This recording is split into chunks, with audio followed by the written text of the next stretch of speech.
Sì, ho capito Maurizio, però tu sei una donna adesso, o no? No! Come no? Non sei una donna. No! Come no?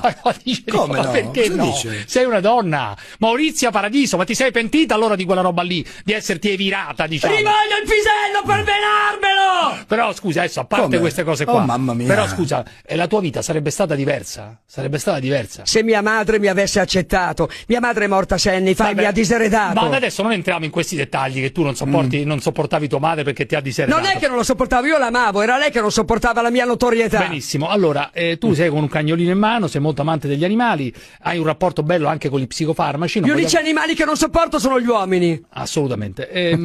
Diciamo che tu oggi per chi voteresti? Maurizia Paradiso, che è stata, ripeto, la regina del trash, televendite, colpo grosso, tutto quello che sapete, andate sul web perché mi sono rotto il cazzo. Riesumiamo il duce! No, ma adesso come riesumiamo? No, ma il duce? perché Che bisogna vuol fare dire? questo? Ma Non ho adesso- capito, no, che scusa, cazzo vuol adesso, dire? lei è una... Beh, oggi ci vorrebbe un altro Mussolini per rimettere a posto No. la